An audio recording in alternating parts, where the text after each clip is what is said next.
সবাই থাকবে, কারণ অনেক কিছু নিউ ইনফরমেশন আজকের ক্লাস থেকে তোমরা কিন্তু জানতে পারবে। তো প্রথমেই বলি যে মহর্ষি পতঞ্জলি যোগ দর্শনের প্রতিষ্ঠাতা ছিলেন এবং যোগ দর্শনের কিছু গ্রন্থ যেগুলো থেকে তোমাদের কোশ্চেন আসে, যেমন বাচস্পতি রচিত হচ্ছে তত্ত্ব বৈশারদী, আগের দিন আমি লিখেছিলাম তোমাদের বাচস্পতি রচিত। এই গ্রন্থগুলো থেকে তোমাদের কিন্তু অনেক কোশ্চেন আসে, তো একটু লিখে নেবে আমি যেগুলো বলছি। বাচস্পতি বিরচিত তত্ত্ব বৈশারদী অ্যান্ড বিজ্ঞান ভিত্তিক রচিত যোগবার্তিক, ভেরি ভেরি ইম্পর্টেন্ট। এবং এই যোগ দর্শনকে কিন্তু শেষর সাংখ্য বলা হয়। আমি একটু সাম আপ করে দিচ্ছি, আগের দিন এখানটা পড়া হয়ে গেছিল।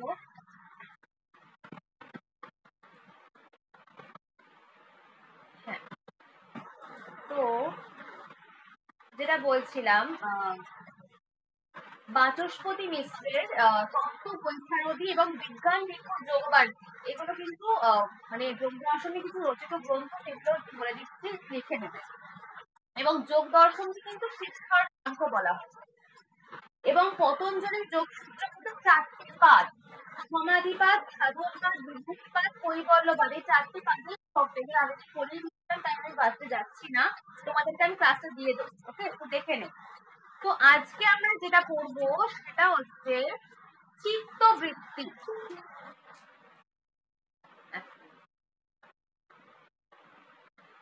আজকে আমরা শুরু করবো, তোমাদেরকে আমি আগের দিনের ক্লাসে দিয়ে দেবো, একটু দেখে নেবে।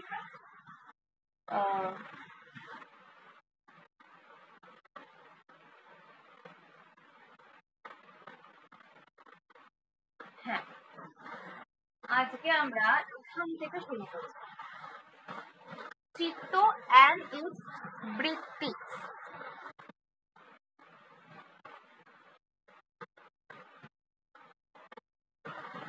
The modifications of the চিত্ত are of 5 kinds. ভালোভাবে বুঝবে, 5 ধরনের চিত্ত বৃত্তি কি কি। চিত্ত কিন্তু আমি আগের দিন বলেছিলাম, চিত্ত কিন্তু কোনো না কোনো বিষয়ের আকার ধারণ করলে তাকে কিন্তু বলা হয় চিত্তবৃত্তি। চিত্ত, আমাদের যে চিত্ত রয়েছে, সেই চিত্ত যখন কোনো না কোনো বিষয়ের আকার ধারণ করে তখন তাকে বলা হয় কি চিত্তবৃত্তি। এবং এই চিত্তবৃত্তি কিন্তু 5 প্রকারের হয়। সেগুলো কি কি? রাইট কগনিশন, যেখান থেকে তোমাদের কোশ্চেন আসে, ইংলিশটাও পড়বে, বেঙ্গলিটাও পড়বে। রাইট কগনিশন প্রমাণ, রং কগনিশন বিপর্যয়, verbal cognition or imagination বিকল্প, absence of cognition or sleep নিদ্রা, and memory স্মৃতি, এইগুলো কিন্তু সব চিত্তবৃত্তি। আমাদের কোশ্চেন দেয় যে চিত্তবৃত্তি কোনগুলো। তোমার কোনো বিষয় সম্পর্কে যখন যথার্থ জ্ঞান এবং অযথার্থ জ্ঞান হোক না কেন, তার জন্য কি প্রয়োজন? একটা বিষয়ের প্রয়োজন, এবং বিষয়ের সঙ্গে তোমাকে একটা কানেকশন করতে হবে। তাহলে চিত্ত যে বিষয়ের আকার ধারণ করছে সেটাকে বলা হয় চিত্তবৃত্তি। এবং এই চিত্তবৃত্তি কিন্তু 5 প্রকারের। সেগুলো কি কি? প্রমাণ, বিপর্যয়, বিকল্প, নিদ্রা এবং স্মৃতি। And right cognition is of 3 kinds. Right cognition কিন্তু 3 প্রকারের হতে পারে। যোগ দর্শনে কি বলেছেন? একটা রাইট কগনিশন 3 ভাবে হতে পারে। কিভাবে? প্রত্যক্ষ, অনুমান এবং শব্দ, এই 3 ভাবে কিন্তু রাইট কগনিশন হতে পারে। ফার্স্টেই দেখো দিয়েছে পারসেপশন, প্রত্যক্ষ।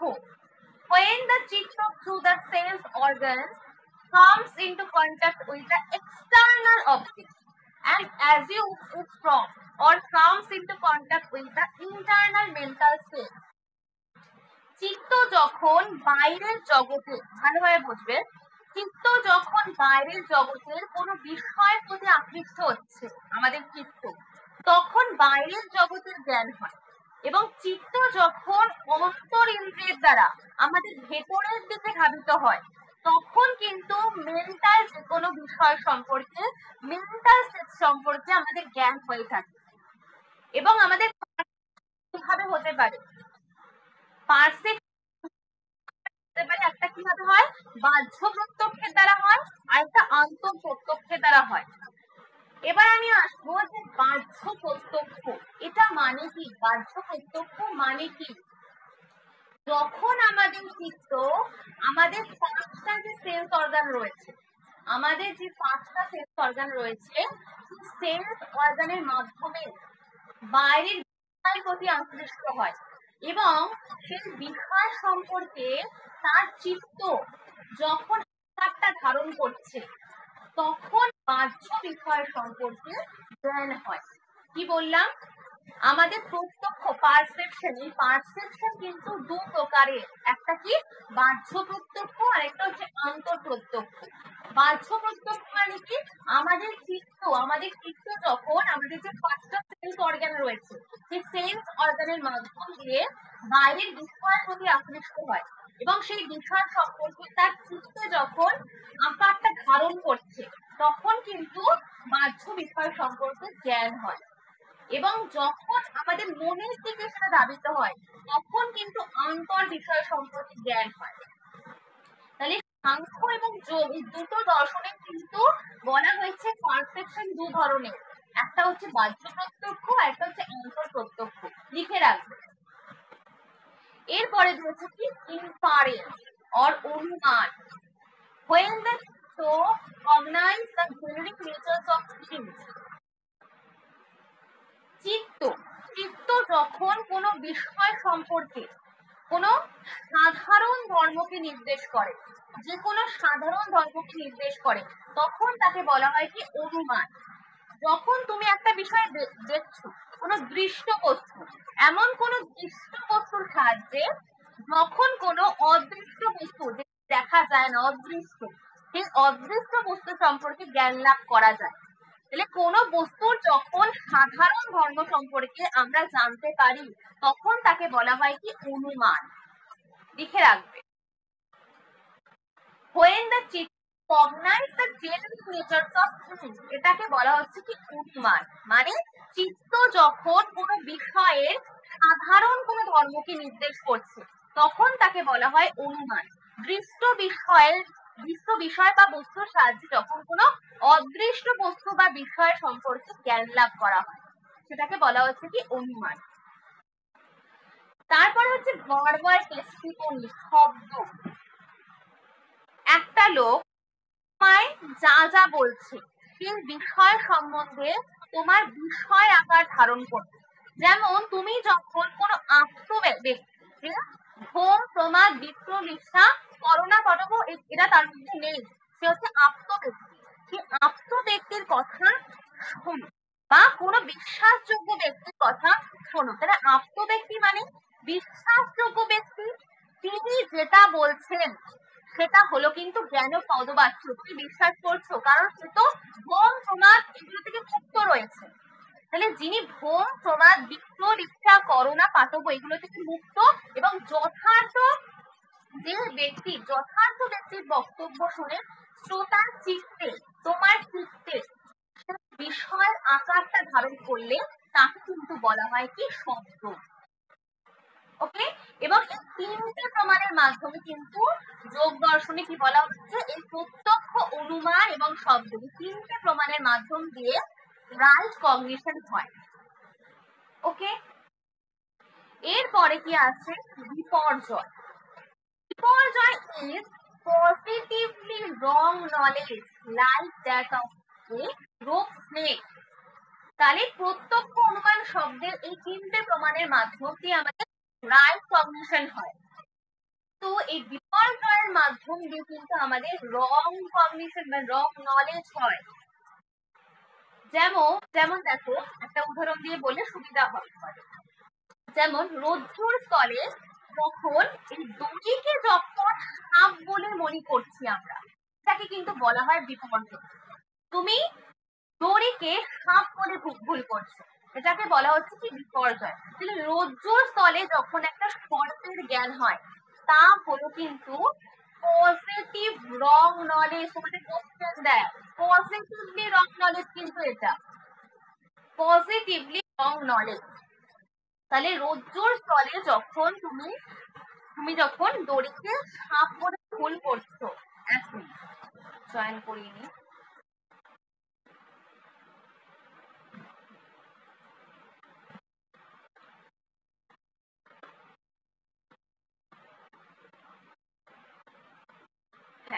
যেটা বলছিলাম, বিপর্যয় is positively wrong knowledge like that of A rope snake. মানে দেখো, রজ্জুর তলে গভীরে যখন সাপ বলে আমরা ভুল করি, এটাকে বলা হয় কিন্তু বিপর্যয়। তাহলে রজ্জুর তলে সঠিক জ্ঞান হলো, তা হলো পজিটিভ রং নলেজ। তাহলে আমার চিত্ত বৃত্তি দড়ির আকার ধারণ না করে একটা সাপের আকার ধারণ করছে, আমার রয়েছে সেটা দড়ির আকার ধারণ না করে একটা সাপের আকার ধারণ করছে, এটাকে বলা হচ্ছে কি বিপর্যয়।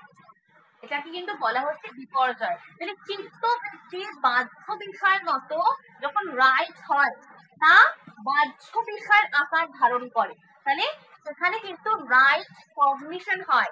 আর যদি বাহ্য বিষয় থেকে বাইরে বেরিয়ে যায়, তখন কিন্তু রং কগনিশন হচ্ছে।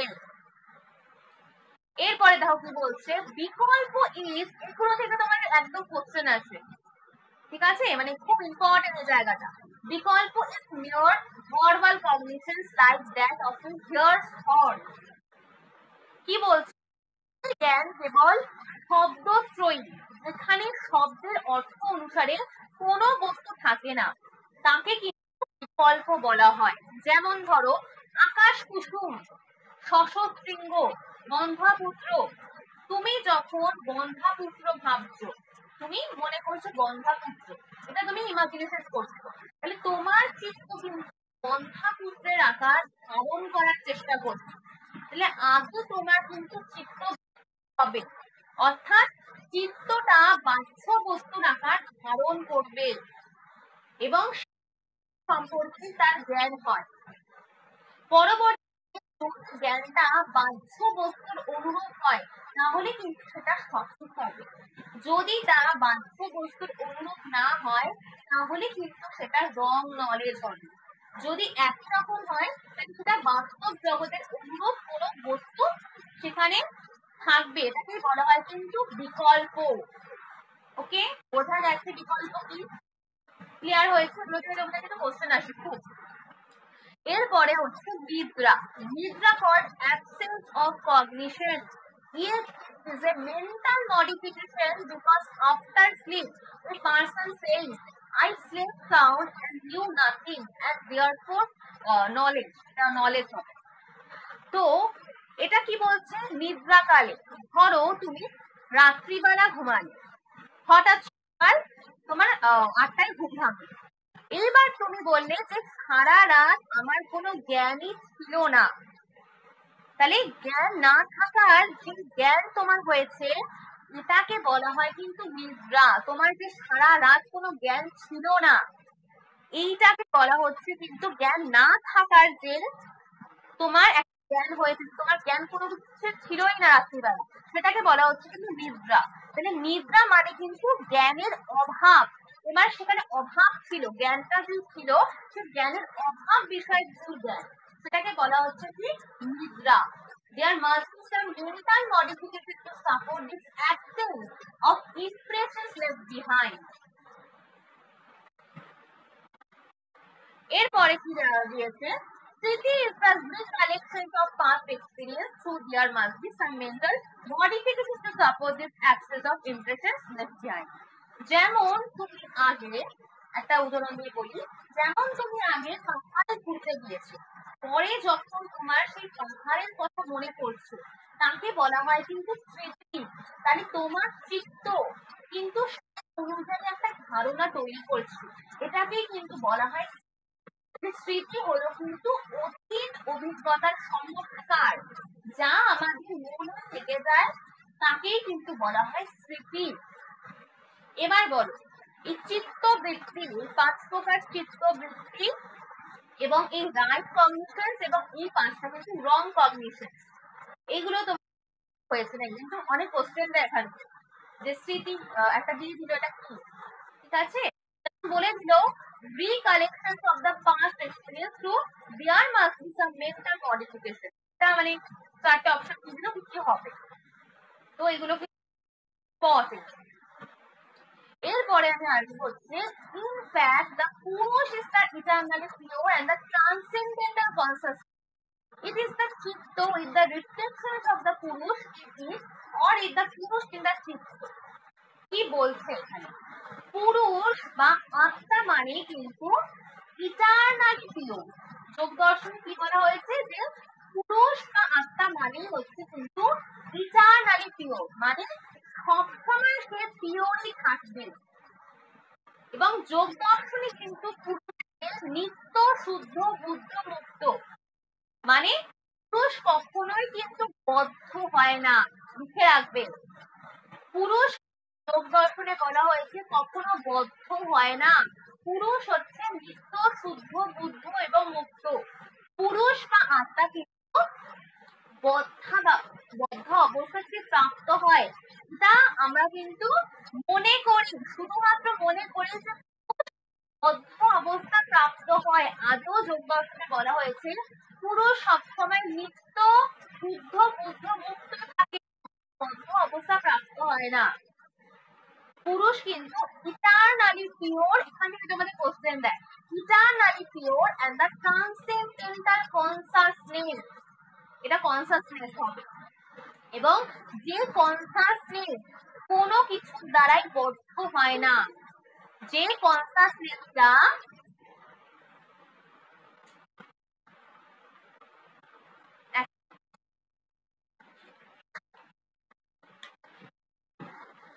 যেটা বলছিলাম, পুরুষ কিন্তু সব সময়, তোমাদের কিন্তু এখানে কোশ্চেন নাই, লিখে রাখবে।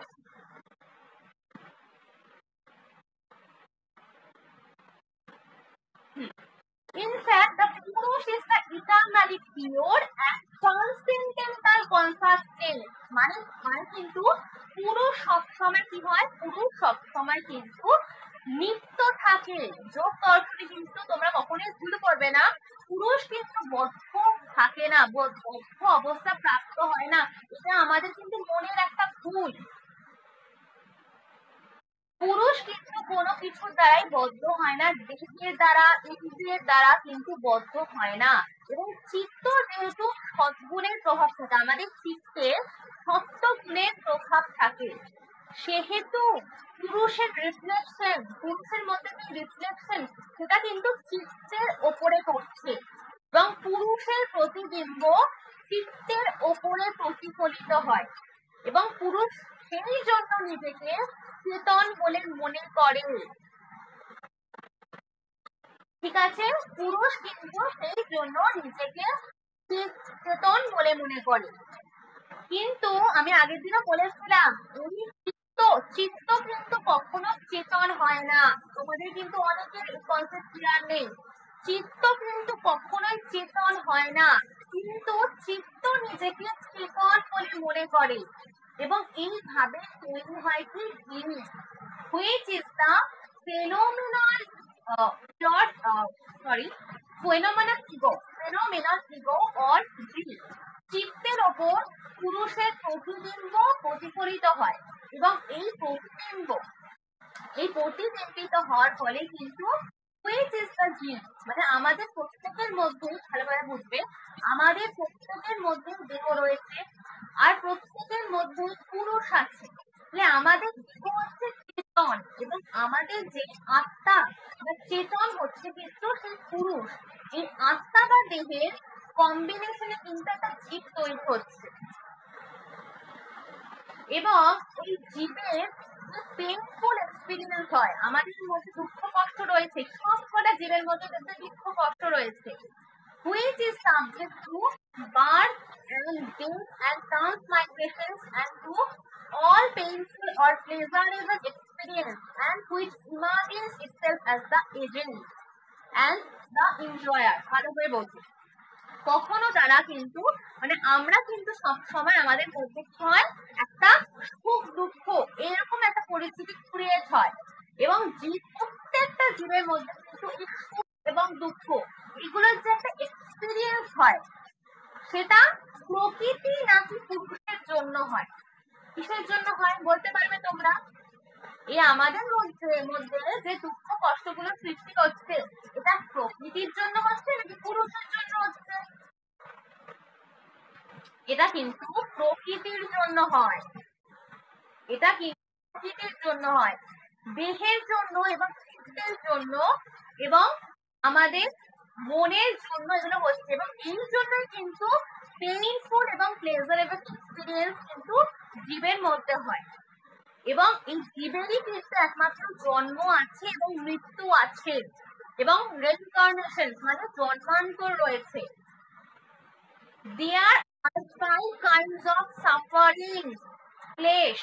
এগুলো থেকে তোমাদের কোশ্চেন দেয়। There are 5 kinds of suffering flesh to which it is subject. There are 5 kinds of suffering. এগুলো লিখে নেবে একটু খাতায়। ফার্স্টে দিয়েছে কি দেখো, অবিদ্যা বা ইগনোরেন্স। তোমরা ইংলিশটাও মনে রাখবে, বেঙ্গলিটাও মনে রাখবে। ইগনোরেন্স অর অবিদ্যা, ইগোইজম অস্মিতা, অ্যাটাচমেন্ট। আগে লিখে নাও, তারপর আমি বুঝিয়ে দিচ্ছি। Attachment or rag, attachment or rag, aversion, death, and clinging to life and instinctive fear of death, অভিনিবেশ। লিখে নেবে। এইটা কিন্তু পঞ্চক্লেশ। তাহলে একটা জীব যেভাবে তার জন্মের পর থেকে মৃত্যু অবধি সাফারিং করছে, তার জন্মের পর থেকে কিন্তু সে মৃত্যু অবধি করে চলে এবং এই ক্লেশ গুলোর মধ্যে দিয়ে কিন্তু সে যায়। অবিদ্যা, অস্মিতা, রাগ, দ্বেষ এবং অভিনিবেশ আমাদের প্রত্যেকটা জীবে, প্রত্যেকটা তুমি আমি সবার কিন্তু এই ক্লেশগুলো রয়েছে, কষ্ট আছে আমাদের প্রত্যেকের মধ্যে কিন্তু এই কষ্ট সব ঘটে। কারোর মধ্যে থাকে সত্যগুণ প্রবল থাকে, কারোর মধ্যে রজগুণ প্রবল থাকে, আবার কারোর মধ্যে কিন্তু তমগুণ প্রবল থাকে। এবং প্রত্যেকের কিন্তু আমরা এই 5 ধরনের কষ্ট এবং সাফারিং গুলো ভোগ করে চলি। প্রথমেই রয়েছে কি অবিদ্যা, অবিদ্যা বা ইগনোরেন্স।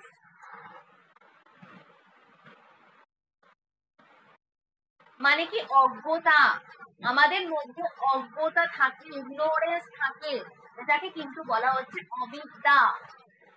ইগোইজম, অস্মিতা। পুরুষ কখনো কিন্তু অবিদ্যা, এই রাগ, দ্বেষ, মৃত্যু, ভয়, এগুলো কিন্তু দেহে হচ্ছে। আমাদের সকলের মধ্যে কিন্তু থাকে, মৃত্যু ভয় থাকে, রাগ থাকে, দ্বেষ থাকে, এগুলো কিন্তু সবার চেতনার বাইরে যে পার্টটা রয়েছে তার হচ্ছে, আমার দেহে হয় এগুলো।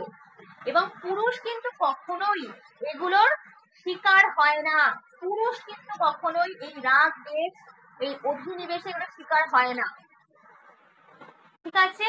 এবং পুরুষ বা আত্মার কখনোই কিন্তু মৃত্যু ভয় থাকে না, পুরুষের বা আত্মার কিন্তু কখনো মৃত্যু ভয় থাকে না।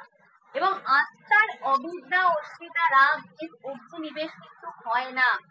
তাহলে কোনো বিষয়ের উপর আসক্তি, আমার একটা বিষয়ের উপর আসক্তি হচ্ছে, সেটা কার হচ্ছে?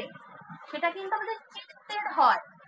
চিত্ত সে বিষয়ের একটা আকার ধারণ করে ফেলে এবং চিত্ত কিন্তু বুদ্ধি, অহংকার, মন থেকে তৈরি হয়। মনে রাখো, তোমাকে কোশ্চেন দেয় এই চিত্ত কোথা থেকে তৈরি হচ্ছে, আগের কাছে পড়িয়েছিলাম। চিত্ত কিন্তু বুদ্ধি, অহংকার, মন থেকে তৈরি হয়েছে এবং বুদ্ধি, অহংকার, মন এটা কিন্তু প্রকৃতি থেকে আসছে। এবং রাগ কিন্তু আত্মার হয় না, সবটাই কিন্তু দেহ এবং মনের হয়, মনে রাখ। এরপরে আছে কি clinging to life and the instinctive fear of death, অভিনিবেশ। আমাদের প্রত্যেকের মধ্যে একটা মৃত্যু ভয় কাজ করে, এটাকে কিন্তু বলা হয় অভিনিবেশ, মরণ ত্রাস। তাহলে আমাদের প্রত্যেকের মধ্যে মৃত্যু ভয় কাজ করে। এই সবকিছু কিন্তু প্রকৃতিরই দান, সবকিছুই কিন্তু আমাদের প্রকৃতিরই দান। এবং এইটা কিন্তু দেহ এবং মনের হয়, এবং দেহ এবং মন কিন্তু চেতন নয়, দেহ কিন্তু চেতন নয়, তা কিন্তু প্রকৃতির সৃষ্টি। তোমরা ভুল করো এই জায়গাটা, দেহ মন কিন্তু যোগ দর্শনে কি বলা হয়েছে? যোগ দর্শনে বলা হয়েছে, লিখে রাখবে, দেহ এবং মন কিন্তু চিন্তন নয়, তা কিন্তু প্রকৃতির সৃষ্টি, এবং এগুলো কিন্তু সব জড়। আমরা জীবরা কিন্তু এই পঞ্চক্লেশে সৃষ্ট হই, অবিদ্যা, অস্মিতা, রাগ, অভিনিবেশ, এবং এই 5 ধরনের ক্লেশ কিন্তু প্রত্যেকটা জীবের হয়, প্রত্যেকটা জীবের। ওকে,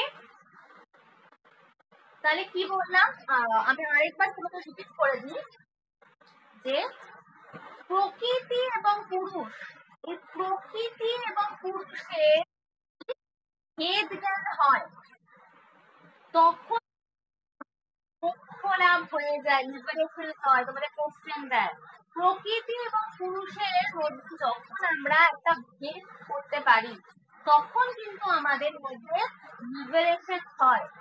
এবং প্রকৃতি এবং পুরুষের বিজ্ঞান না করতে পারা, আমি যদি না পারি যে প্রকৃতি এবং পুরুষের মধ্যে একটা ভেদ রয়েছে, এটা যদি আমরা ডিফাইন করতে না পারি, সেটা হচ্ছে আমাদের মধ্যে ইগনোরেন্স বা অজ্ঞতা। লিখে নাও, খুব কনসেপচুয়াল ব্যাপার এগুলো। অস্মিতা কি বললাম, অস্মিতা মানে হচ্ছে ইগোইজম। আমাদের মধ্যে যে ইগোটা রয়েছে, আমাদের প্রত্যেকের মধ্যে ইগো রয়েছে। আমরা সবসময় মনে করি ইগোটা আত্মার ইগো, আমরা মনে করি কিন্তু এটা আমাদের আত্মার ইগো, আমাদের অহংকার রয়েছে। এই অহংকার কিন্তু প্রকৃতি থেকে আসছে, এগুলো এবং এই অহংকার গুলো কিন্তু আমাদের চিত্তের মধ্যে তৈরি হয়, চিত্তের মধ্যে কিন্তু এই অহংকার গুলো তৈরি হয়। অ্যাটাচমেন্ট, রাগ, লিখে রাখবে। অ্যাটাচমেন্ট, কোন বিষয়ের প্রতি আসক্তি, যেমন বাহ্য বিষয়, জাগতিক বিষয়, কার সাথে উৎপন্ন হয়? এই বাহ্য জগতের বিষয়টি রয়েছে, এই বাহ্য জগতের বিষয়গুলো প্রকৃতি থেকে উৎপন্ন হয়, এবং বাহ্য বিষয়গুলো কিন্তু যখন প্রকৃতি থেকে উৎপন্ন হয় বলে কিন্তু দুঃখ রয়েছে, আমাদের মধ্যে যে সুখ, দুঃখ, বিষাদ উৎপন্ন হওয়ার ক্ষমতা আছে। তাহলে কোনো বাহ্য বস্তু আমাদের মধ্যে সুখ উৎপন্ন করে, এবং কোনো বাহ্য বস্তু আমাদের মধ্যে কিন্তু দুঃখ উৎপন্ন করে, এবং যে জিনিস দুঃখদায়ক হয় সেই জিনিসের প্রতি কিন্তু মানুষের অ্যাটাচমেন্টটা বেশি হয়। তোমাকে যে জিনিসটা সুখ দেবে সেটার প্রতি তোমার কিন্তু অ্যাটাচমেন্টটা বেশি হয়। দেশ, দেশ কি? দুঃখজনক বস্তুর প্রতি তোমার বিতৃষ্ণা, দুঃখ, তোমাকে যে জিনিসটা দুঃখ দেবে, যে জিনিসটা তোমার পছন্দ না, সেটার প্রতি কিন্তু তোমার দুঃখ উৎপন্ন হয়। এটাকেই বলা হচ্ছে কি দেশ বা অ্যাভারশন, লিখে রাখবে। এরপরে একদম ডিটেলসে, মানে তোমরা একটু খুব ভালোভাবে বুঝতে পারো, সেই জন্য কিন্তু আমি এভাবে পড়াচ্ছি। Clinging to life and the instinctive fear of অভিনিবেশ, এটা মানে কি প্রত্যেকটা জীবের মধ্যে একটা মৃত্যু ভয় রয়েছে, এবং প্রত্যেকটা জীব কিন্তু জন্ম থেকে মৃত্যু পর্যন্ত এই মৃত্যু ভয় কিন্তু এর মধ্যে থাকে।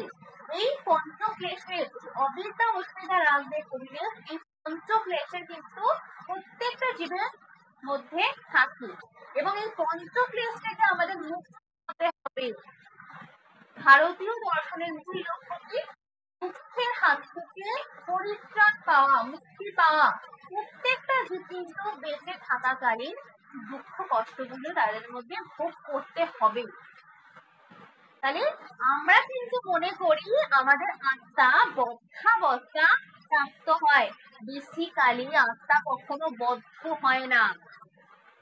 The bondage of the soul is due to wrong identifications with the mental modifications and liberations. Therefore, means the end of this wrong identification through proper discrimination between Purush and Prakriti, and the consequent cessations of the mental modification. It is the aim of yoga to bring about this result.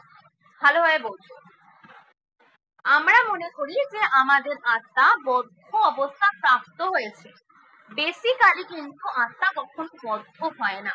তাহলে যখন আমরা প্রকৃতি এবং পুরুষের ভেদ জ্ঞান করি তখন কিন্তু আমরা বুঝতে পারি যে আত্মা কখনোই বদ্ধ হয় না। এবং সাংখ্য যোগ দর্শনে বলা হয়েছে এটা কিন্তু একটা ভ্রম। যেমন আমরা রজ্জুকে সর্প বলে মনে করি, তেমনি আমার শরীরে আত্মা যখন বদ্ধ অবস্থা প্রাপ্ত হয়েছে এটা কিন্তু বেসিক্যালি ভ্রম। এবং এই ভ্রমটা দূর হয় কখন? যখন আমাদের মধ্যে অজ্ঞতাটা দূর হয়ে যাচ্ছে, যখন আমরা দেখি প্রকৃতি এবং পুরুষ আলাদা, কিন্তু পুরুষের বিভেদ যে বিভেদ রয়েছে সেই বিভেদ জ্ঞান হলে কিন্তু এই ভ্রমটা আমাদের মধ্যে থেকে সরে যায়। তাহলে যখন আমরা প্রপার ডিসক্রিমিনেশন করতে পারি প্রকৃতি এবং পুরুষের, পুরুষ এবং প্রকৃতি কিন্তু বদ্ধ হয় না। এবং যোগের দ্বারা তুমি যেটা করতে পারবে, তুমি পঞ্চক্লেশ থেকে বাইরে বেরিয়ে গিয়ে তুমি কিন্তু সেটা করতে পারবে। প্রকৃতি এবং পুরুষের মধ্যে কিন্তু ভেদ জ্ঞান না করতে পারো, যদি তুমি না করতে পারো এই অজ্ঞতাটা তোমার কিন্তু আগে তোমাকে দূরীভূত করতে হবে। এবং এই পঞ্চক্লেশ থেকে বাইরে বেরিয়ে এসে যোগা, তুমি যদি যোগা করতে পারো, যোগাই একমাত্র পারে কিন্তু এই প্রপার কনসেন্ট্রেশন, প্রপার মেডিটেশন। আমরা যখন যোগ করি, যোগা করি, একটা প্রপার মেডিটেশনের মাধ্যম দিয়ে তোমার বডি, তোমার মাইন্ডকে সংযত করে এবং তোমাকে একটা প্রপার লক্ষ্যে পৌঁছে দেওয়া। সেই লক্ষ্যটাই কিন্তু কি হবে? সেই লক্ষ্যটাই কিন্তু তোমার মধ্যে যে অজ্ঞতা রয়েছে, ইগনোরেন্স রয়েছে, সেটাকে দূর করতে পারবে। তাহলে বেসিক্যালি আমরা কিন্তু একটা ভ্রমের জগতে বাস করি, এখানে কোনো কিছুই সঠিক নয়। যেখানে আমরা মনে করি পুরুষ হচ্ছে বদ্ধ অবস্থা প্রাপ্ত হয়, এই জন্য কিন্তু মৃত্যুর পর আমরা কত কিছু করি, আত্মাকে মানে মুক্তি তার জন্য অনেক কিছু করে থাকি, তাই তো? আত্মা কিন্তু কখনো বদ্ধ অবস্থা প্রাপ্ত হয় না, আত্মা কিন্তু সদাই নিত্য হয়, আত্মা কোনোদিনও বদ্ধ হয়নি, মনে রাখবে। এবং যোগার মাধ্যম দিয়ে কিন্তু আমরা এই প্রপার নলেজটা জানতে পারছি। কি সুন্দর কনসেপ্ট! যোগার মাধ্যম দিয়ে কিন্তু আমরা এই প্রপার নলেজটা জানতে পারি। এই জ্ঞানটাই আমরা কিন্তু আমাদের মধ্যে আগে ছিল না, কিন্তু তুমি মেডিটেশন করার পরে তুমি সেই স্তরটায় যেতে পারো। তাহলে চিত্ত বলা হচ্ছে কি, চিত্ত যখন আমাদের চিত্ত যখন বাহ্য বস্তু, বাইরে যে বস্তুগুলো রয়েছে সেই বাহ্য বস্তুর দ্বারা যখন আকৃষ্ট হচ্ছে তখন তোমার মধ্যে কি হয়? একটা সুখ উৎপন্ন হয়। এবং কখনোই কিন্তু তোমার বিষয়ের প্রতি কখনো কি হয়? সুখ উৎপন্ন হয়, কখনো সেই বিষয়টার প্রতি বিষাদ উৎপন্ন হয় বা দুঃখ উৎপন্ন হচ্ছে। এবং যদি তুমি এই বাহ্য বস্তু থেকে তোমার চিত্ত যদি সরে যায় তাহলে কিন্তু তোমার মধ্যে এই সুখ দুঃখ বিষাদ উৎপন্ন হয় না। তুমি কিন্তু একাগ্র চিত্তে তোমার পারফেকশনের দিকে তুমি এগিয়ে যেতে পারো। বলো, এই যখন জায়গা তোমাদের ক্লিয়ার হয়েছে নাকি? সবাইকে জানতে চাইছি যে সবার ক্লিয়ার হয়েছে নাকি, কারণ অনেক কনসেপ্ট ক্লিয়ারের ব্যাপার রয়েছে এখান দিয়ে। বলো, সবার ক্লিয়ার হয়েছে? চিত্ত বৃত্তি,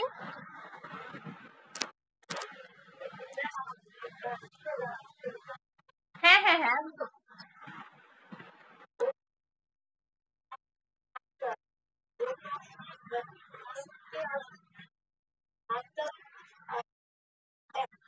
হ্যাঁ, আত্মা পুরুষ এক, আত্মা পুরুষ এক, মন আলাদা। হ্যাঁ,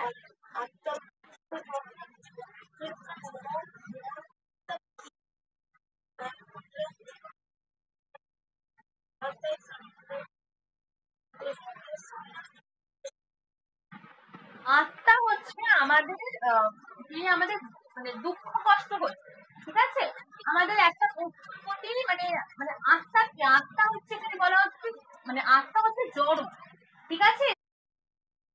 জড় বলা হচ্ছে। এবং আত্মা কিন্তু কোনো অবস্থা প্রাপ্ত হয় না। মানে আত্মা এবং মনকে এখানে কি বলবো, চিত্ত এবং আত্মা এই দুটোকে আলাদা বলা হচ্ছে।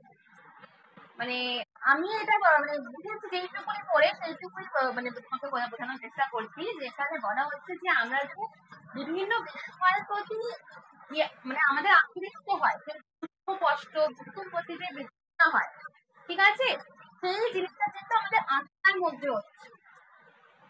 বুঝতে পারছো? হ্যাঁ, মানে সেটা কিন্তু আত্মার মধ্যে হচ্ছে। ওকে,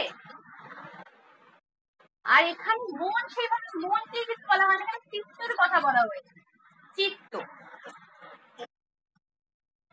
একদম এখানে চিত্ত কি বলছে, যে চিত্ত যখন কোনো একটা বাহ্য বিষয়, সেই বাহ্য বিষয়ের প্রতি যখন আকৃষ্ট হয়, তখন তোমার মধ্যে কি হয়, একটা সুখের উৎপন্ন হয়, একটা দুঃখের উৎপন্ন হয়, বিষাদের উৎপন্ন হয়।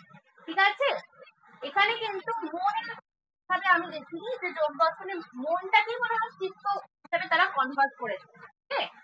এখানে চিত্ত মনের কথা বলেনি, চিত্তটাকে তারা মন বলছে। ঠিক আছে, হ্যাঁ বলো।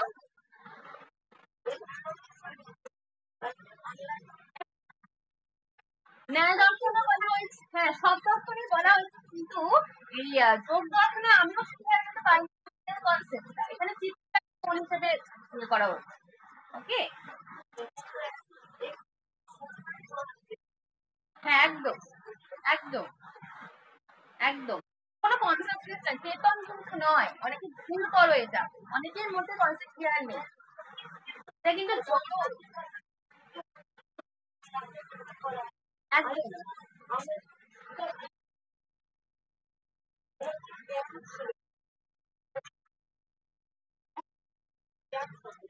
না,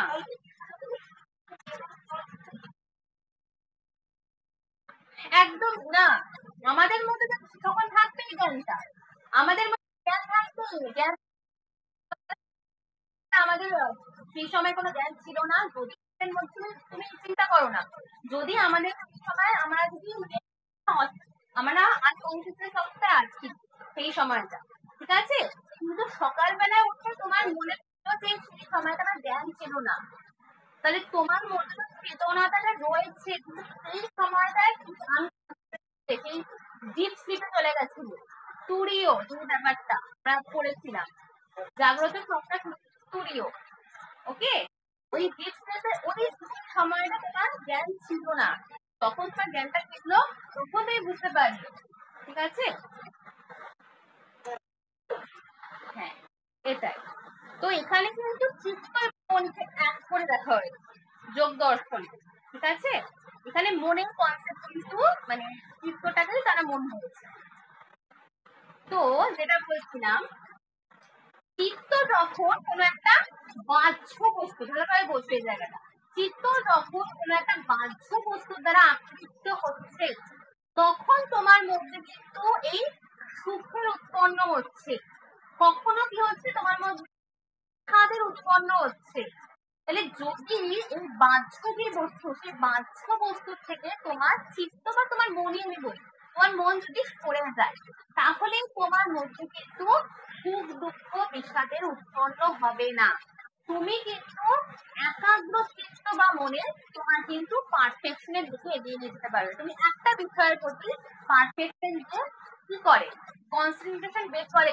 এখন আমি পড়তে বসেছি, দেখো একটা কিছু চলে আসছে, বাহ্য বিষয়ের কিছু একটা আমি বলছি যে একটা ফোন চলে আসছে, পড়তে বসেছি, একটা কি একটা ফোন করলো, আমি সারাদিন তাকে বক বক করে গেলাম, আমার কি হলো, একদিকে যে কনসেন্ট্রেশনটা করতে গেছিলাম সেই পারফেকশনের দিক থেকে আমার লক্ষ্যের দিক থেকে সরে গেলাম। এটা কিন্তু হচ্ছে কার জন্য হচ্ছে, এটা হচ্ছে কিন্তু বাহ্য যে বিষয়গুলো রয়েছে, সেই বিষয়গুলোর জন্য কিন্তু আমাদের আমাদের লক্ষ্যটা পড়ে যাচ্ছে, আমরা করতে পারছি না। কিন্তু যদি এই বিষয়গুলো না থাকে, বাহ্য বিষয়গুলো না থাকে, আমি কিন্তু আমার পারফেকশনের দিকে এগিয়ে যেতে পারবো। আমি কিন্তু আমার একাগ্র চিত্তে পারফেকশনের দিকে এগিয়ে যেতে পারবো। যারা এই মিনিমিশিরা রয়েছে, যোগীরা রয়েছে, তারা কিন্তু একাগ্র চিত্তে পারফেকশনটা করতে পারে। কিন্তু আমার মন, আমার চিত্ত অবিচলিত, মানে এখানে যাচ্ছে ওখানে যাচ্ছে, স্থির থাকতে পারে না আমাদের মন, কারণে আমাদের মন পারে না সেটা করবে। এই জন্য কিন্তু আমরা পারফেকশনের দিকে এগিয়ে যেতে পারি না। যোগ দর্শনে এই জন্য বলা হচ্ছে আমাদের মেডিটেশন করতে হবে, পারফেকশনের দিকে এগিয়ে যেতে হবে। সেটা কোথায় হয় এবার আমি আসবো জায়গাটা। It is the aim of yoga to bring about this result. এই রেজাল্টটা একমাত্র কিন্তু যোগ দর্শনে মনে করা হয়েছে যে যোগের মাধ্যম দিয়ে তুমি এই পথে এগিয়ে যেতে পারবে। থ্রু প্রপার মেডিটেশন তুমি জ্ঞানের দিকে কিন্তু এগিয়ে যেতে পারবে। আচ্ছা, কে আবার জয়েন করার চেষ্টা করছে? 1 মিনিট দাও তো। তো আমি যেটা বললাম সেটা একটু দীক্ষা নেবে। যোগ দর্শনে কিন্তু বলা হচ্ছে যে আমাদের মন সবসময় কিন্তু এদিক ওদিক অবিচলিত অবস্থায় থাকে, মানে আমরা কিন্তু একদিকে কখনো মনোযোগ দিতে পারি না। কিন্তু তুমি এটা পারবে। কখন পারবে? কখন যেতে পারবে? যখন তুমি এই বাহ্য বিষয়গুলো থেকে এগুলোকে তুমি যখন এগুলোকে একদম সরিয়ে দিতে পারবে তোমার জীবন থেকে, তুমি মেডিটেশন করতে পারবে, তখন কিন্তু তুমি মেডিটেশনের দিকে এগিয়ে যেতে পারবে। এই জন্য তো বলে যোগা করো, যোগা করো। এবং প্রকৃতি থেকে মহৎ বুদ্ধি অহংকার এবং তার থেকে যে একাদশ ইন্দ্রিয়, আমরা দর্শনে পড়েছিলাম এগুলো হিন্দুতে, তার থেকে যে একাদশ ইন্দ্রিয়, তার থেকে পঞ্চ তন্মাত্র, তারপরে পঞ্চ মহাভূত তৈরি হয়েছে। এবং চিত্ত কিন্তু বুদ্ধি অহংকার মন এই তিনটেকে একত্রিত করে। লিখে রাখবে, চিত্ত কিন্তু বুদ্ধি অহংকার মন এই তিনটেকে একত্রিত করে। এবং চিত্ত কিন্তু প্রকৃতির কিন্তু পরিণাম, এবং এই তিনটে গুণের কিন্তু তারতম্য অনুযায়ী যে সত্য রজতম, এই তিনটে গুণের তারতম্য অনুযায়ী কিন্তু আমাদের mental life, there are levels of mental life, আমাদের মেন্টাল লাইফ কিন্তু 5 প্রকারের হতে পারে। প্রত্যেকটা মেন্টাল লাইফ, যেমন 50 জনের চিত্ত, 50 জনের চিত্তর যে একটা লেভেল আছে, তোমার আমার সবার, আমি যারা যারা রয়েছে সবার কিন্তু মেন্টাল লাইফ বা মেন্টাল লেভেল কিন্তু আলাদা আলাদা। প্রত্যেকের মধ্যে কিন্তু এই সত্য রজতম এই তিনটে গুণ কিন্তু সাম্য অবস্থায় রয়েছে। তোমার মধ্যে রয়েছে, সান্ত্বনার মধ্যে রয়েছে, অস্বস্তির মধ্যে রয়েছে, যারা যারা রয়েছে রেখার মধ্যে রয়েছে। তাহলে এই গুণটা কিন্তু সবার মধ্যে থাকে, রজতম এই তিনটে গুণ কিন্তু সাম্য অবস্থায় থাকে। প্রকৃতি থেকে যখন এই চিত্ত তৈরি হয়, এই প্রত্যেকের চিত্তে এই সত্য রজতম গুণের কিন্তু প্রাবল্য সমান থাকে না। এই সত্য রজতম এই প্রাবল্য কিন্তু সকলের মধ্যে সমান থাকে না। কারোর মধ্যে সত্যগুণের প্রাধান্য বেশি থাকে, আবার কারোর মধ্যে রজগুণের প্রাধান্য বেশি থাকে, আবার কারোর মধ্যে সেই তমগুণের প্রাধান্য বেশি। এবং প্রত্যেকের চিত্ত বা মনের লেভেল কিন্তু আলাদা আলাদা হয়। এবং এই তিনটে গুণের তারতম্য অনুযায়ী, সত্য রজতম এই তিনটে গুণের তারতম্য অনুযায়ী কিন্তু আমাদের প্রত্যেকের চিত্তে একটা স্তর ভেদে রয়েছে। কেউ কেউ চঞ্চল স্বভাবের, তোমরা দেখো কেউ কেউ হয় চঞ্চল স্বভাবের হয়, কেউ আবার শান্ত হয়, কেউ আবার খুব অলস হয়। তাহলে লেভেলস অফ মেন্টাল লাইফ কিন্তু আলাদা আলাদা হচ্ছে। তাহলে একেই বলা হচ্ছে কিন্তু চিত্তের স্তরভেদ। এবং ডিফারেন্স গুণের যে আধিপত্য, এক একজনের চিত্তে এক একটা গুণের আধিপত্য রয়েছে। The lowest level is called চিত্ত। লিখে রাখবে, the lowest level is called চিত্ত or restless, because the mind is restless due to the excess of rajas and is tossed about like a shuttlecock between different sense objects. চিত্তভূমি, এই চিত্তভূমি হচ্ছে কিন্তু চিত্ত হলো কিন্তু লোয়েস্ট লেভেল অফ চিত্তগুলোকে লিখে রাখবে। এটা কিন্তু লোয়েস্ট লেভেল অফ চিত্ত। ইংরেজিতে কি বলা হয়? চিত্ত ভূমিক চিত্তকে ইংরেজিতে যেটা লেস, মানে মন এতটাই চঞ্চল, চিত্ত ভূমিক চিত্ত যার মধ্যে রয়েছে তার মধ্যে কিন্তু রজগুণের প্রাবল্য বেশি থাকে। কি বললাম? চিত্ত ভূমিক চিত্ত যার মধ্যে রয়েছে তার মধ্যে কিন্তু রজগুণের প্রাবল্য বেশি থাকে এবং সবসময় কিন্তু সব বিষয়ের প্রতি অ্যাট্রাকটিভ হয়ে আছে। সে কিন্তু রজগুণের প্রাবল্য তার মধ্যে বেশি থাকে, এই জন্য সবসময় সে কিন্তু সব বিষয়ের প্রতি অ্যাট্রাকটিভ হয়ে থাকে এবং বাইরের জগতের বাহ্য বস্তুর প্রতি কিন্তু আসক্ত হয়ে আছে। শাটেলকক, শাটেলকক মানে কি? শাটেলকক between different separate objects. শাটেলকক মানে কি? here and there, মানে একটা কক মানে কেমন করে here and there, মানে তার মন সবসময় ডাইভার্ট হয়ে থাকে কোনো একটা জিনিসের প্রতি, একদম না, মানে সবসময় ডাইভার্ট, মনটা সবসময় বিচলিত হয়ে থাকে। এই ক্ষিপ্ত ভূমিক চিত্তে কিন্তু তোমরা মনে রাখবে রজগুণের প্রাধান্য বেশি থাকে, সময় মনটা কি থাকে? ডাইভার্টেড হয়ে থাকে এবং মন সবসময় বারবার এই দিক ওই দিক এইরকম ভাবে ডাইভার্টেড হয়ে থাকে বলে বাহ্য বিষয়ের প্রতি তোমার মন যদি এরকম সবসময় ডাইভার্টেড হয়ে থাকে তাহলে তোমার লক্ষ্য কিন্তু সবসময় একটা জায়গায় থাকবে না। তুমি আজকে বলছো আমি সেট করতে চাই, কালকে বলছো আমি আইপিএস অফিসার হতে চাই, তোমার লক্ষ্য একটা জায়গায় থাকবেই না। এইটা হচ্ছে যার মধ্যে থাকে, মানে অনেকটা কথা দেখবে যে একসাথে অনেক কিছু করতে চায়, ঠিক আছে, কোনো লক্ষ্যের কোনো স্থির নেই, আমি আজকে করবো, আমি আজকে এরকম বলে, সেটা কিন্তু তার মধ্যে তাহলে এই গুণের প্রাবল্য বেশি রয়েছে, চিত্ত ভূমিক চিত্ত যার মধ্যে রয়েছে, ঠিক আছে, এইটা কিন্তু চিত্ত ভূমিক চিত্ত। এরপরে কি সেকেন্ড ইজ কল, তোমরা বুঝতে পেরেছো সবাই? এগুলো কিন্তু খুব ইম্পর্টেন্ট। সবার ক্লিয়ার হয়েছে কনসেপ্ট? সবার ক্লিয়ার? আমাকে একটু বলে দাও, কারণ আমিও বুঝতে পারবো যে তোমাদের ক্লিয়ার হচ্ছে না এই কনসেপ্ট গুলো। এরপরে যেটা রয়েছে the second is called মুদা ফরপিট। দেখো এগুলো কিন্তু ভূমি পড়াচ্ছি, চিত্ত ভূমি। ফার্স্ট হচ্ছে চিত্ত ভূমিক চিত্ত, সেকেন্ড হচ্ছে কি মুদা और টর্পিড, মুড়ো, সরি মূঢ়ভূমিক চিত্ত, চিত্ত মুড়ো, মূঢ়ভূমিক চিত্ত और টর্পিড।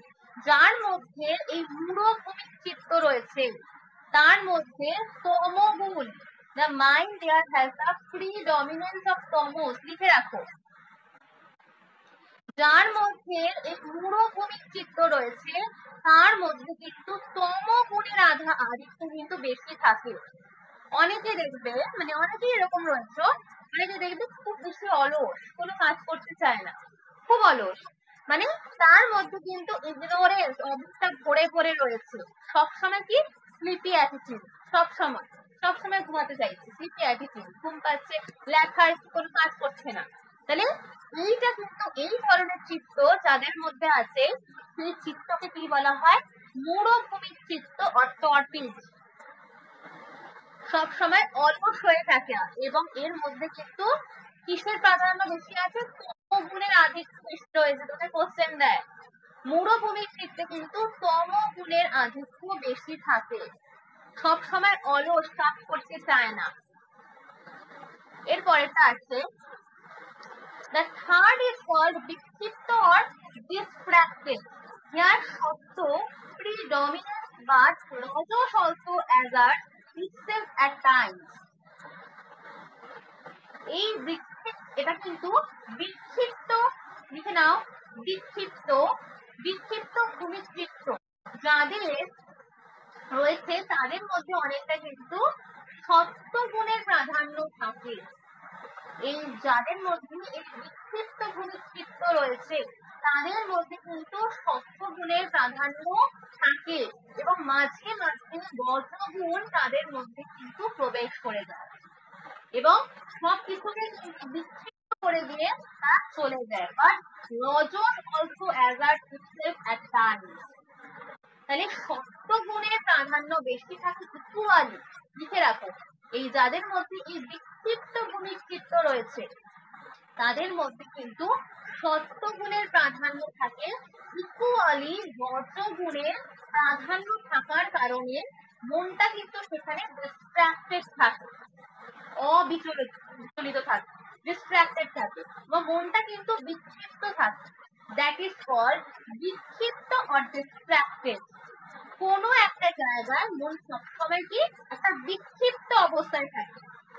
আমি চেষ্টা করছি মনটাকে স্থায়ী করার, আমি চেষ্টা করে যাচ্ছি যে আমার মনটাতে স্থায়ী থাকে, কিন্তু আমার মনটা কিন্তু থাকছে না সেখানে।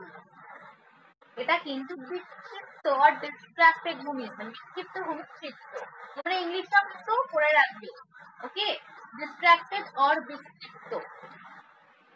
And the fourth is called একাগ্র or concentrated, যেখানে একাগ্রভাবে আমাদের মন নিবিষ্ট করতে পারে। The mind here is entirely dominated by sattva and rajas and tamas are subdued. The mind becomes concentrated or the object of meditation. এখানে কি হয়, এখানে কিন্তু একাগ্রভাবে আমাদের মন নিবিষ্ট করতে পারি। And the mind is entirely dominated by sattva, rajas and tamas. গুণের মাত্রা কিন্তু এখানে নেমে যাচ্ছে।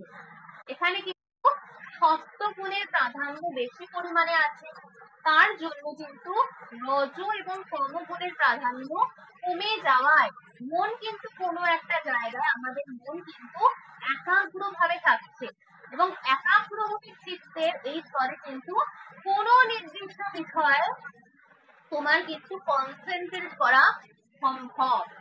যে কোনো বিষয় তুমি কিন্তু কনসেন্ট্রেট করতে পারবে, যেটা কিন্তু আগেরটার ক্ষেত্রে হচ্ছিল না। বিক্ষিপ্ত ভূমিক চিত্তে কিন্তু এটা হয় না, কিন্তু এই একাগ্র ভূমিক চিত্তে কিন্তু তুমি যে কোনো বিষয়ে কনসেন্ট্রেট করতে পারবে।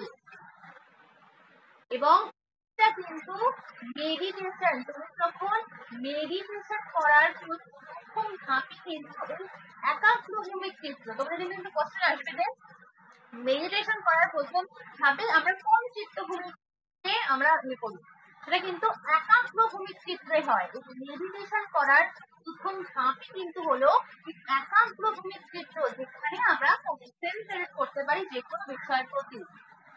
And the mind here is entirely, যেটা বলছিলাম, একটা নির্দিষ্ট দিকে আবিষ্ট হলে কিন্তু তোমার মন সেখানে মেডিটেশন করতে পারবে এবং তোমার চিত্তভূমির কোন স্তরে তুমি প্রপারলি মেডিটেশন করতে পারবে। তোমাকে যদি কোশ্চেন দেয় সেটা কিন্তু হবে একাগ্র ভূমিক চিত্তে।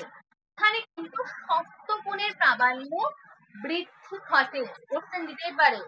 এই একাগ্র ভূমিক চিত্তে কিন্তু সপ্তগুণের প্রাবল্য বেশি থাকে এবং রজ এবং তম গুণের প্রাবল্য কিন্তু প্রাধান্য কিন্তু কম কম থাকে। এখানে দিতেই পারে কোশ্চেন এখান থেকে তোমাদের। And the mind becomes concentrated or the object of meditation. The fifth and the highest level is called niruddha or restless state. Here the mental modification are arrested, though their latent impression remains. The first three levels are not at all conducive to yogic life. On the last two words, এটা এই লাইনটা very much important রাখবে। তো লাস্টটা বললো ক্ষিপ্ত মূঢ় বিক্ষিপ্ত ভূমিক চিত্ত, কিন্তু এই তিনটে চিত্তে কিন্তু যোগীদের জীবন তুমি কাটাতে পারবে না। কি বললাম?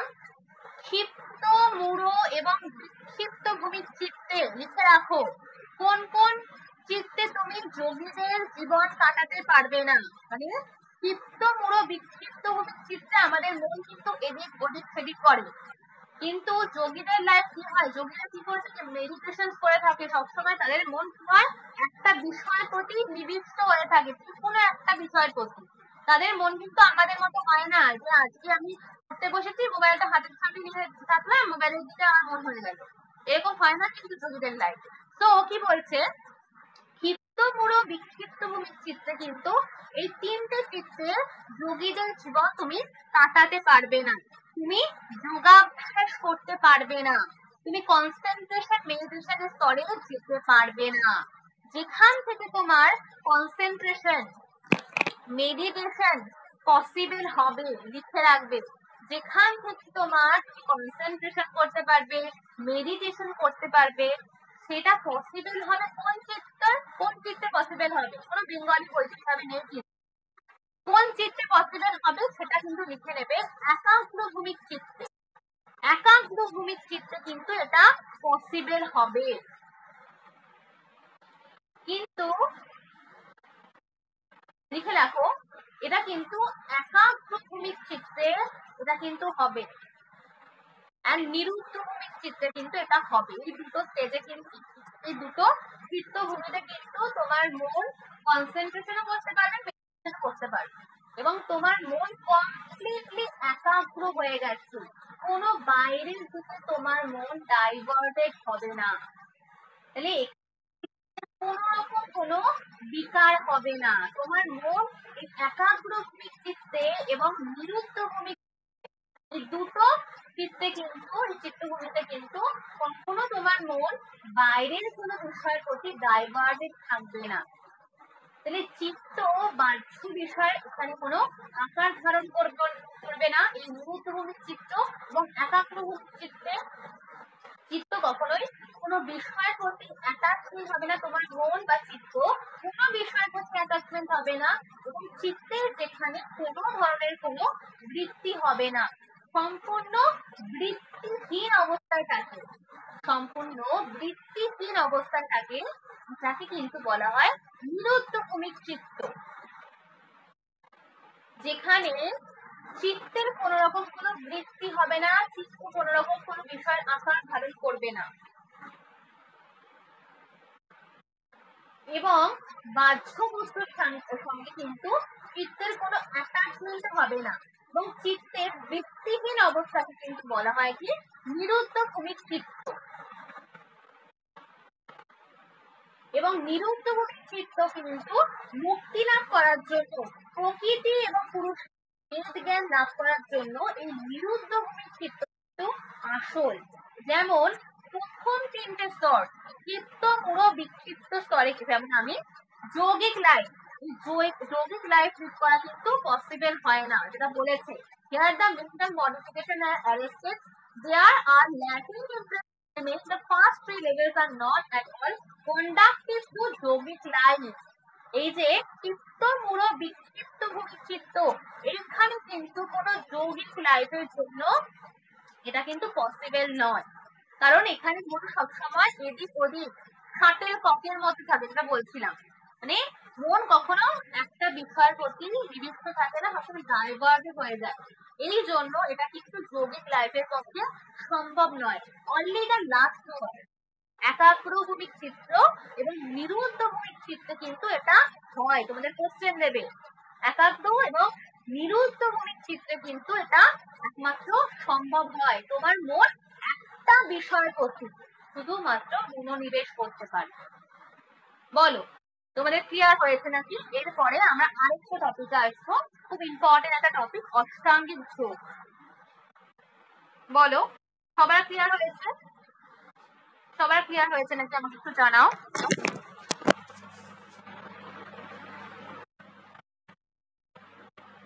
ওকে, তো এরপরে আমরা যেটা আসবো অষ্টাঙ্গ যোগ। Yoga advocates control over the body, the senses and the mind. অষ্টাঙ্গিক যোগ, যোগা ওয়ে আউট বা যোগা হচ্ছে যে পথ, যে পথের মাধ্যম দিয়ে, যে পথের মাধ্যমে চিত্তের যাবতীয় যে বৃত্তি, সেই বৃত্তিকে নিরোধের মাধ্যম দিয়ে আমরা একটা আলটিমেট পারফেকশনের দিকে পৌঁছাতে পারি। এখানে আলটিমেট লক্ষ্য কি? এখানে আলটিমেট লক্ষ্যটাই হচ্ছে প্রকৃতি এবং পুরুষের একটা বিভেদ জ্ঞান, সেটাই হচ্ছে আলটিমেটলি কিন্তু সাংখ্য এবং যোগ দর্শন বলেছে, এটাই হচ্ছে মোক্ষের পথে আমাদের প্রস্তুত করবে, লিবারেশন দেবে। আমরা আমাদের মধ্যে যখন এই জিনিসটা চলে আসবে যে প্রকৃতি এবং পুরুষ, প্রকৃতি এবং পুরুষের মধ্যে একটা বিদ্যুৎ রয়েছে, সেই জ্ঞানটা যখন আমরা পাবো তখনই কিন্তু আমরা লিবারেশনের পথে চলে যেতে পারবো। এবং যোগা বলতে কিন্তু কি বোঝাতে চেয়েছে, একটা আধ্যাত্মিক প্রচেষ্টাকে কিন্তু বোঝাতে চেয়েছে। তাহলে মন যখন ডাইভার্টেড হয়, আমাদের মন যখন ডাইভার্টেড থাকে, তখন কিন্তু তুমি তোমার লক্ষ্যের দিকে পৌঁছাতে পারো না। তোমার লাইফ কোনো ধরনের, তোমার যদি জীবনের লক্ষ্য থাকে যে আমি আজকে অ্যাচিভ করবো, এগুলোকে আমাকে অ্যাচিভ করতে হবে, তাহলে যোগা মেডিটেশন করতে হবে, তোমাকে সেই পথ নির্দেশনা করতে হবে যে আমি যাবো এই পথে। তোমার মন যদি একবার বলে আমি পুলিশের জন্য কাটবো, এক্সির জন্য কাটবো, তাহলে কিন্তু সেই জিনিসে তোমার মনটা নিবিষ্ট হবে না। একটা কোনো লক্ষ্য তোমাকে সেই জিনিসটা দিতে হবে, একটা বিষয়ের প্রতি মনোনিবেশ করতে হবে, আমি আলটিমেটলি আমাদের লক্ষ্যে এটা আমি অ্যাচিভ করতে পারবো। আমরা যদি ডিস্ট্রাক্টেড হয়ে যাই, আমাদের মন যদি অন্য দিকে বিচলিত হয়ে যায়, বিভিন্ন বাহ্যবস্তুর দিকে বিচলিত হয়ে যায়, আমাদের মন আমাদের লক্ষ্যকে কিন্তু পারফেকশনের দিকে কিন্তু আমরা এগিয়ে যেতে পারবো না। আমরা সবসময় আরো বাজে দিকে চলে যাব, তখন আমরা ওই যে লক্ষ্যটা অ্যাচিভ করতে চাইছি সেটার দিকে আমি ডাইভার্ট হতে পারবো না, যে লক্ষ্যটাকে অ্যাচিভ করতে। সেই জন্য কিন্তু এই অষ্টাঙ্গিক যোগের কথা বলা হলো। সেই জন্য তোমাকে কি কি করতে হবে সারা দিনে। ফার্স্ট যেটা রয়েছে জম, এর ফোর পার্টকে কিন্তু বলা হয় অষ্টাঙ্গিক যোগ। তাহলে কি কি? জম, নিয়ম, আসন, প্রাণায়াম, প্রত্যাহার, ধারণা, ধ্যান এবং সমাধি।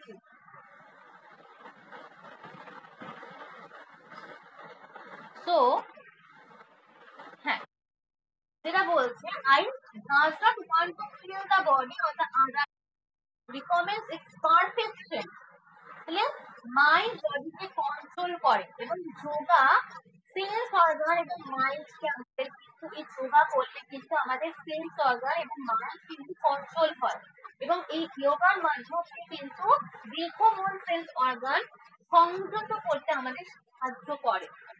আমরা কিন্তু আমাদের বডিকে কিল করতে পারি না, আমরা কিন্তু আমাদের বডিকে ডিস্ট্রয়ও করি না। আমরা কিন্তু আমাদের বডি, আমাদের মনকে সাথে করে নিয়ে তোমার মন বডিকে তুমি কিন্তু পুড়ে ফেলে দিতে পারবে না। তোমাকে কিন্তু তোমার বডিকে সঙ্গে করে নিয়ে তোমার লক্ষ্যে পৌঁছাতে হবে। I does not want to kill the body, on the other hand it recommends its perfection, আমি কিন্তু আমার বডিকে কখনো কিল করতে পারবো না, সুতরাং আমাকে কিন্তু একটা পারফেকশনের দিকে এগিয়ে যেতে হবে।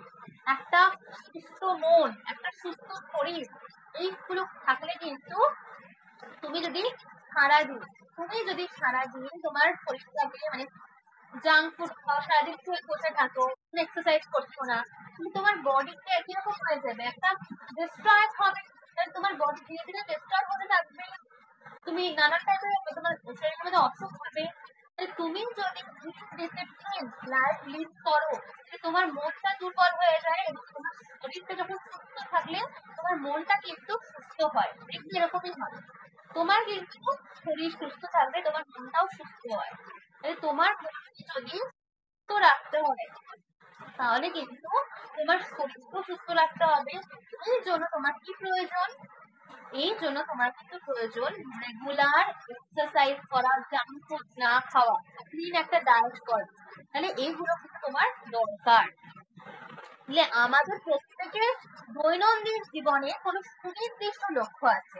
আমাদের বাহ্য জগতের কোনো বিষয়ের প্রতি যখন একটা অ্যাটাচমেন্ট তৈরি হচ্ছে, আমাদের সেটা কি করে প্যাশন তৈরি করছে, তার ফলে মাইন্ড কি করে, আমাদের মন বা চিত্ত সেখান থেকে ডিস্ট্রাক্টেড হয়ে যাচ্ছে, এবং এই লক্ষ্যভ্রষ্ট হওয়ার জন্য অনেকগুলো জিনিস কিন্তু চিত্তের আমাদের বাইরের যে জগতে রয়েছে, আমাদের মাইন্ড, আমাদের চিত্ত কি করছে, বিভিন্ন বিষয়ে চিত্ত কিন্তু ডাইভার্টেড হয়ে যাচ্ছে, এবং এই ডাইভার্টেড হওয়ার জন্য কিন্তু যেই বাহ্য বস্তুটা আছে তার কিন্তু আকার ধারণ করছে, এবং তুমি কিন্তু লক্ষ্যভ্রষ্ট হয়ে যাচ্ছ।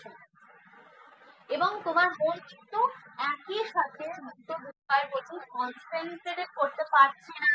আজকে তুমি পড়তে পড়তে মোবাইল পাচ্ছ, তোমার কখনো কিন্তু এই বিষয়ের প্রতি কখনো কনসেন্ট্রেশন হবে না। যে কোনো একটা একটা নির্দিষ্ট সময় কিন্তু একটা বিষয়ের প্রতি তোমার মনটা সেখানে তুমি নির্দিষ্ট করতে পারবে। তো এটাই বলা হচ্ছে, এই জন্য তোমাকে ডিসিপ্লিন ফলো করতে হবে। ফার্স্ট যেটা সেটা হচ্ছে কি স্ট্রং, ভেরি ভেরি ইম্পর্টেন্ট এগুলো। এটা কিন্তু বহিরাঙ্গ সাধন, লিখে রাখবে এইগুলো কিন্তু বহিরাঙ্গ সাধন। Strong, it means absentations that influence the five goals of Jainism. It is absentations from injury to thought, word or deed. Strong শব্দটার মানে হচ্ছে কি অ্যাবসেন্টেশন, মানে হলো কি কোনো কিছু থেকে বিরত থাকা। যেমন কোন কোন কাজগুলো থেকে তুমি বিরত থাকবে। তোমাকে এখান থেকে একটা মানে সিকোয়েন্স অনুযায়ী কিন্তু তোমাকে পড়তে হবে। যেমন তুমি যদি বলো জমের পরে আসন, আসনের পরে আবার নিয়ম, এরকম কিন্তু হবে না। তুমি কিন্তু একদম সিকোয়েন্স অনুযায়ী জানতে হবে। জম এরকমই মানতে হবে। জম, আসন, প্রাণায়াম, প্রত্যাহার, ধারণা, ধ্যান, সমাধি মনে রাখতে হবে সিকোয়েন্স অনুযায়ী। আর প্রথমেই যেটা তুমি অভ্যাস করবে সেটাকে কিন্তু বলা হচ্ছে কি জব বা অ্যাবসেন্টেশন, বা কিছু কিছু কাজ থেকে নিজেকে বিরত করার চেষ্টা তোমাকে করতে হবে। এই কাজগুলো করা যাবে না। এবং জমের মধ্যে করা হচ্ছে ফাইভ ওয়ার্ড অফ জৈনিজম, জৈন দর্শনে যে পঞ্চ মহাব্রতের কথা বলা হয়েছিল, জৈন দর্শনে যে পঞ্চ মহাব্রতের কথা হয়েছে, সেই পঞ্চ মহাব্রতকে কিন্তু যোগ দর্শনে এই জমে অন্তর্ভুক্ত করা হয়েছে। এই পঞ্চ মহাব্রত কি কি? হিংসা, সত্য, অস্ত্র, ব্রহ্মচর্য এন্ড অপরিগ্রহ। জম কথাটার মানে কি অ্যাবসেন্টেশন, মানে বিরত থাকা, লিখে রাখবে। ফার্স্ট যেটা আসবে সেটা হচ্ছে অহিংসা। অহিংসা, অহিংসা মানে কি? It is abstention from injury to thought, word or deed. মানে কোনো হিংসা, হিংসা থেকে বিরত থাকা, কায় মন বাক্যে আঘাত করা থেকে তুমি বিরত থাকবে, এবং শারীরিক ভাবে আঘাত করা থেকে তুমি কিন্তু বিরত থাকবে। মানসিক ভাবে, যেমন মানসিক ভাবে কারোর সম্পর্কে আমরা অনেক সময় কি একটা হিংসাত্মক সেটাকে কি হয়, লোকের ক্ষতি হয়, সেটাতে তোমারও কিন্তু ক্ষতি হয়। আমি যদি কারোর সম্পর্কে বাজে চিন্তা করি, যদি কারোর সম্পর্কে আমি বাজে চিন্তা করি, তাহলে কিন্তু আমার মনটাও সেই সময় খারাপ হয়। মনকে ভালো রাখতে, মনকে সুস্থ রাখতে গেলে কিন্তু কারোর সম্পর্কে তুমি কখনোই কুচিন্তা অনুশীলন করবে না। সারাদিন তোমার কিন্তু সবার সম্পর্কে একটা ভালো চিন্তা করতে হবে। এটাকে বলা হচ্ছে কিন্তু যে কুচিন্তাকে কিন্তু তোমার দূর করতে হবে। এরপরে হচ্ছে বলছে যে ইট ইজ অ্যাবস্টেনশন ফ্রম ফলস। এটা কি সত্য, যেমন তোমাকে মিথ্যা কথা, অনেক সময় অনেকে খুব মিথ্যা কথা বলে, এই মিথ্যা চিন্তা এগুলো থেকে কিন্তু নিজেকে সরিয়ে ফেলতে হবে। তুমি যদি দেখো অনেক সময় সত্য কথা বললে ক্ষতি হবে, এরকম অনেক সময় পরিস্থিতির আসে যে তোমাকে একটা সত্যি কথা বললে সেটা তোমার ক্ষতি হবে, তখন কিন্তু তুমি অপ্রিয় সত্য কথন থেকে সরে এসে মিথ্যা কথা বলাকে তুমি কিন্তু সেই সময় মিথ্যা কথা বলতে পারো, সেই সময় পরিস্থিতি সেই সময় তুমি পারছো, কিন্তু যারা এমনি মিথ্যা কথা বলে সেগুলো কিন্তু করা উচিত না, এটা বলছে। অ্যান্ড ফ্রম স্পিকিং, অস্তেও কি অন্যের বস্তু তাকে না জানিয়ে নিজের বলে দাবি করছে যে এটা আমার, মানে আমার নিজের যেটা তাতেই আমি সন্তুষ্ট থাকবো, কখনো না জানি তার জিনিসটা আমি গ্রহণ করবো না, চুরি করবো না আমি। এটাকে বলা হচ্ছে অস্ত্র। অ্যান্ড প্যাশন অ্যান্ড লাস্ট, ব্রহ্মচর্য। আমার যা যা লোভ, আমার যা যা প্যাশন, আমার যা ইচ্ছা তার থেকে নিজেকে বিরত রাখা। যেমন অনেক কিছু আছে তা দেখা মাত্রই তোমার একটা লোভ লালসা আসছে, যে এত টাকা পয়সা দেখে লোভ লালসা আসছে, কিন্তু এগুলো থেকে আমাকে বিরত থাকতে হবে। লোভ লালসা প্যাশনকে তোমার জয় করতে হবে। মানে ব্রহ্মচর্য মানে কি আমাকে একটা সংযম, এগুলোকে আমাকে দূর করতে হবে। অ্যান্ড ফ্রম অ্যাভয়েড মানে হচ্ছে অপরিগ্রহ। তোমাদের কিন্তু কোশ্চেন দেয় যে অপরিগ্রহ কি, অপশন দিয়ে দিল, ভেরি ভেরি ইম্পর্টেন্ট গুলো। তোমাদের কিন্তু শুধু পড়ে গেলে হবে না, এই ইংলিশ টার্মগুলো অ্যান্ড বেঙ্গলিটাও কিন্তু জানতে হবে। অপরিগ্রহ মানে কি? অপরিগ্রহ মানে কিন্তু অপরের দান কখনোই গ্রহণ করবে না। প্রয়োজনের অতিরিক্ত আমাদের খারাপ পথ কিন্তু নিয়ে চলে যায়।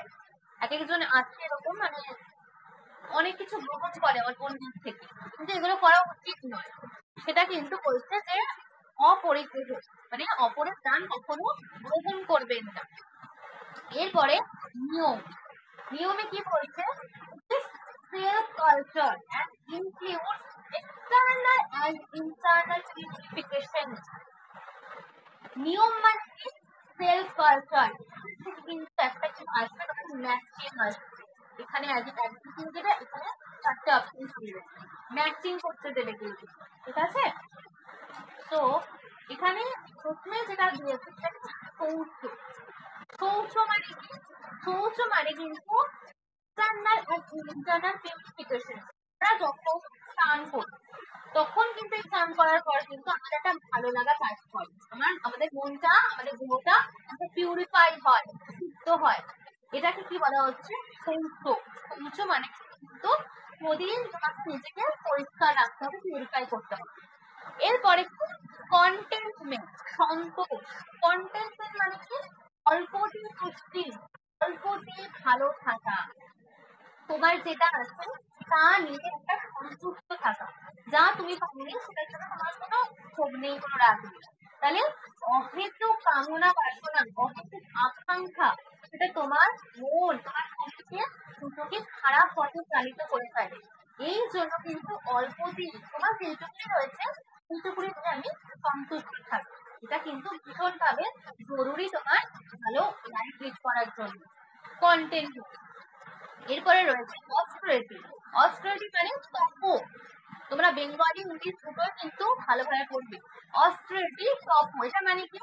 প্রতিদিন অল্প আহার করা, প্রতিদিন অল্প আহার করা, যা শরীরকে ভালো রাখবে।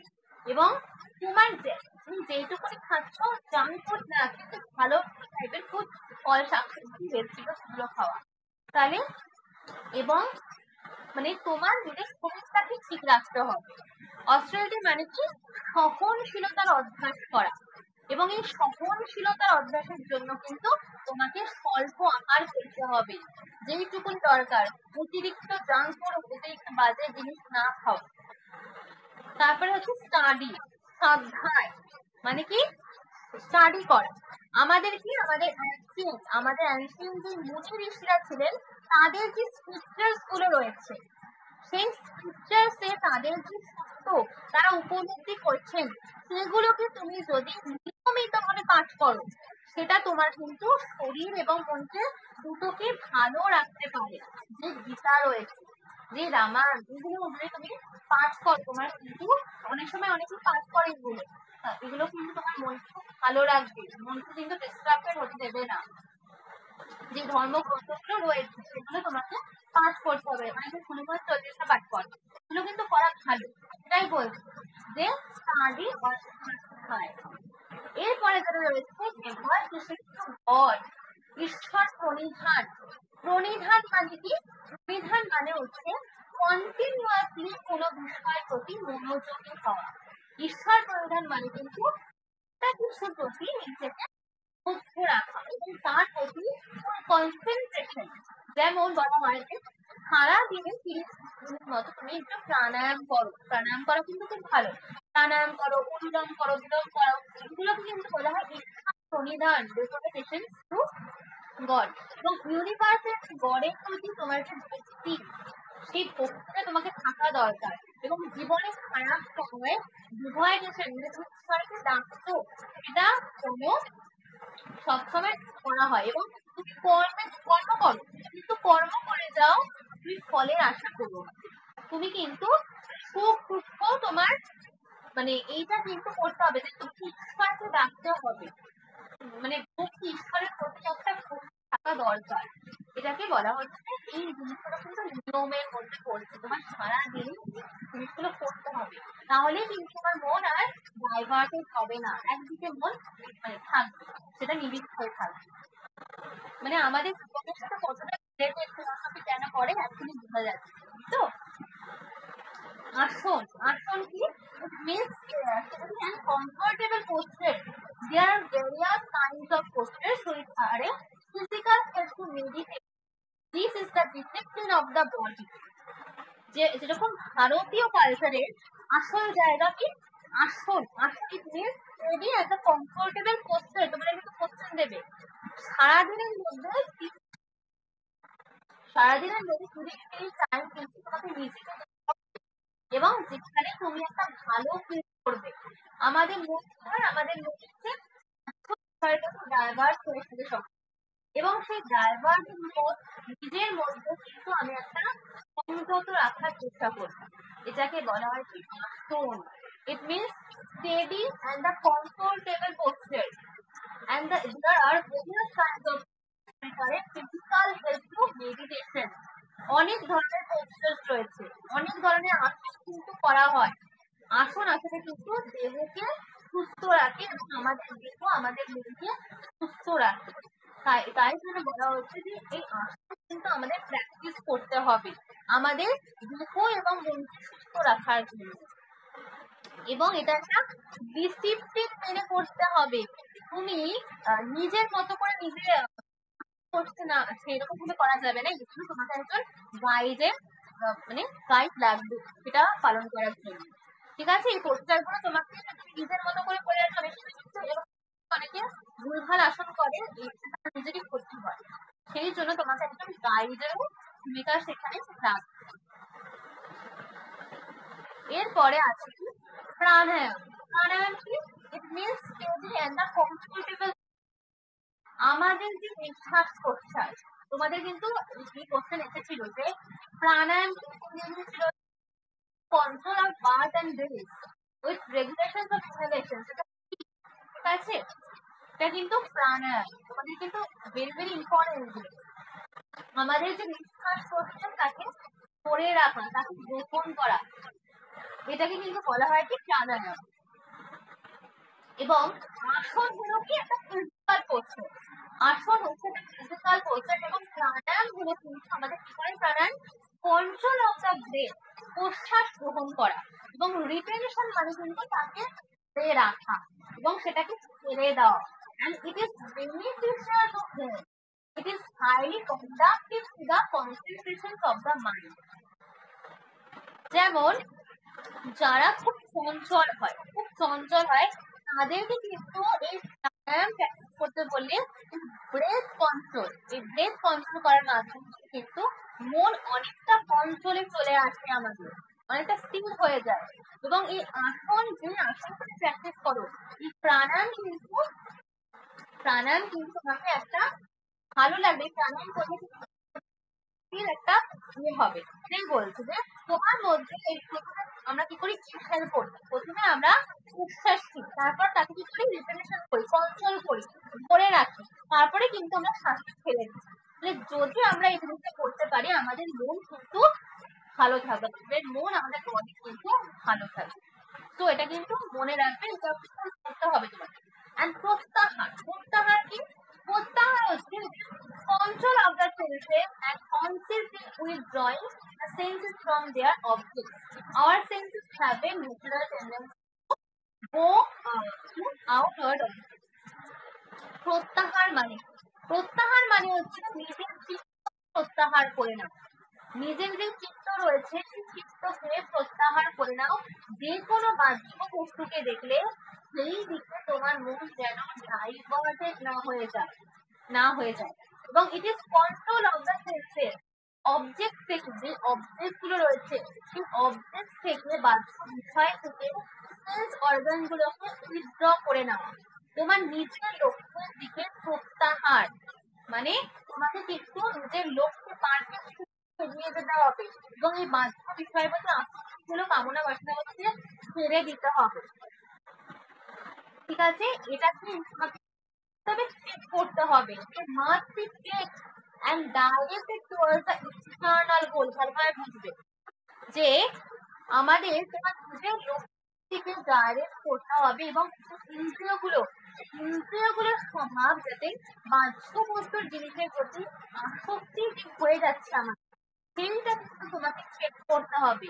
নিজের ইন্দ্রিয়গুলো কে তোমাকে সংযুক্ত রাখতে হবে যাতে না যায় সেদিকে। তোমার ইন্দ্রিয়গুলোকে তোমার সংযত করে রাখতে হবে এবং তোমার লক্ষ্যের দিকে এগিয়ে নিয়ে যেতে হবে এবং তোমার মনকে কিন্তু ডাইভার্ট করা যাবে না। তুমি যে নেট সেট এসএলএসটি করছো তার পাশে তোমার অনেক কিছু তোমাকে কিন্তু ডাইভার্ট করছে, মানে অনেকেই এরকম ডাইভার্ট করে, তোমাকে কিন্তু এরকম করলে হবে না। চিত্ত কিন্তু তোমাকে একটা, তোমার চিত্ত বা মন একটা নির্দিষ্ট বিষয়ের প্রতি তোমাকে মানে নির্দিষ্ট রাখতে হবে যে আমি পাঠ করেই ছাড়বো।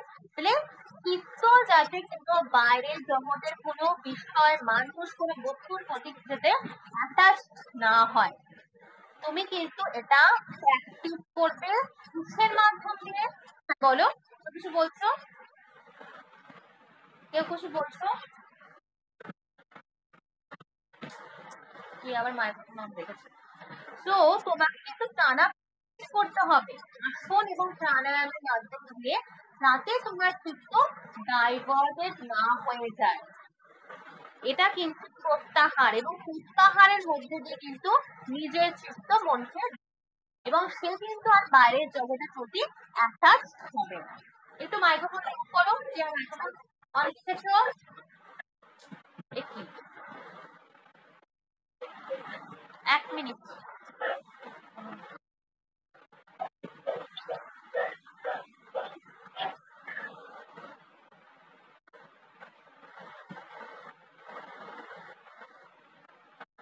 সো যেটা বললাম, তোমার চিত্ত কিন্তু 1 মিনিট স্ক্রিনটা শেয়ার করে নিই।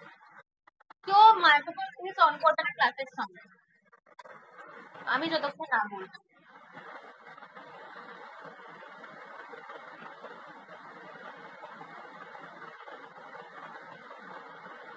তো যেটা বলছিলাম, চিত্ত কিন্তু মানে কোনো বিষয়ের প্রতি তুমি ডাইভার্টেড না হয়ে বিষয়ের প্রতি তোমার কিছু হবে।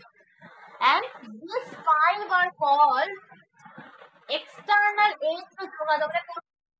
এই যে 5টা আমি পড়ালাম, এই 5টা তোমাদের দেবে from new asking channel।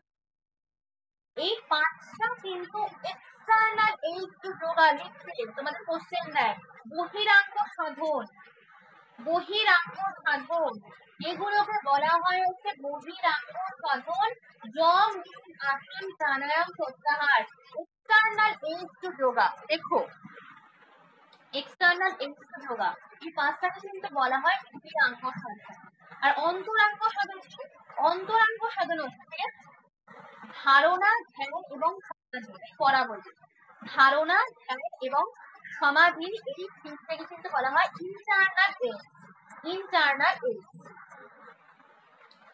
ধারণা, ধারণা কি?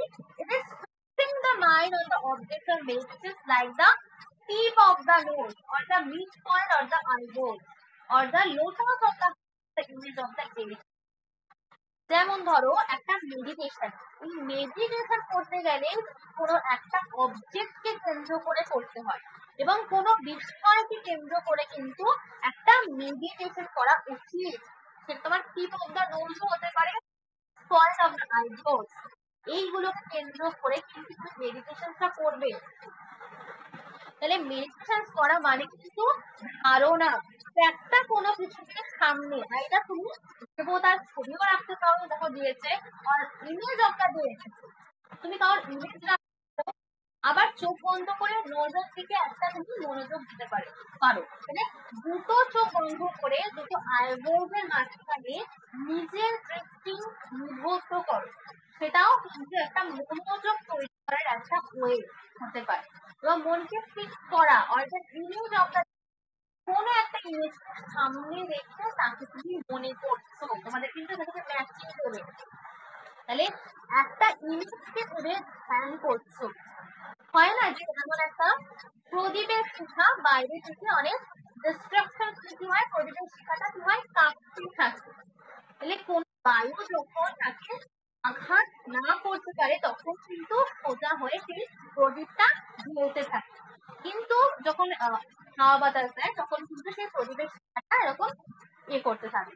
তাহলে সেটা কিন্তু দৈনন্দিন জীবনে কিন্তু তোমাকে অনেক কিছু করতে হবে, তোমার কাছে সবটাই কিন্তু এটা কিন্তু একটা ন্যাচারাল থাকবে, মানে তুমি কিন্তু ডিস্ট্রাক্টেড হবে না। এবং মনের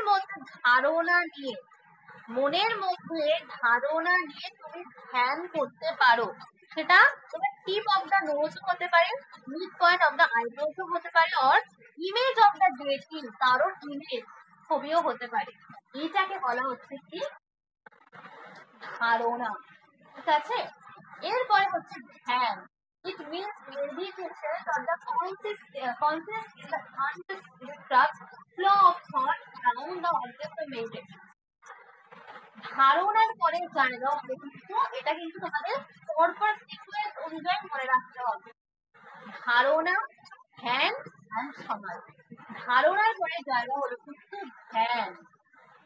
তোমার মাইন্ড কোনো একটা বিষয় থেকে আবদ্ধ করে নিয়ে আর কোনোভাবে বাইরে বেরোতে, এবং এগুলো কিন্তু একটা প্র্যাকটিসের মাধ্যম দিয়ে হয় এবং অভ্যাসের মাধ্যম দিয়ে কিন্তু এটা হয় যে ধারণার পরে ধ্যান মানে কি? ধ্যান মানে কিন্তু তুমি কোনো একটা বিষয়ের প্রতি তোমার চিত্তটা নিবিষ্ট করেছিলে এবং সেটা আরো দীর্ঘতর হওয়া, এবং ধারণার দীর্ঘতর এবং গভীরতর যে অবস্থা তাকেই কিন্তু বলা হয় কি ধ্যান। কি বললাম? ধারণার যে দীর্ঘতর এবং গভীরতর অবস্থা সেটাকে বলা হচ্ছে ধ্যান, এবং সেই বিষয়টার মধ্যে কিন্তু চিত্ত আটকে যাবে এবং তার বাইরে কিন্তু কখনোই বেরোবে না।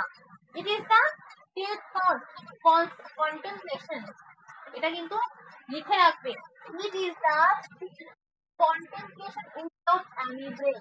এবার বলছো কি বলছে এটা, মানে তুমি 5-6 ঘন্টা একটা বিষয়ের প্রতি নিজের মনটাকে নিবিষ্ট করে আসবে, কেউ আওয়াজ করুক কোনো তাতে তোমার মন আর ডাইভার্টেড হচ্ছে না, তোমার ওই জিনিসটার প্রতি এতটাই নিবিষ্ট হয়ে আসছে মন, কেউ তোমাকে ডাকুক কেউ আওয়াজ করুক কোনো কিছুতেই তোমার কোনো হচ্ছে না, মানে বিষয়টার প্রতি তোমার ধ্যান, এটাকেই বলা হচ্ছে কি ধ্যান। একটা বিষয়ের প্রতি পুরোপুরি নিবিষ্ট হয়ে যাও।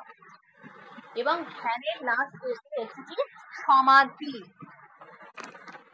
ধ্যানের লাস্ট হচ্ছে কিন্তু সমাধি।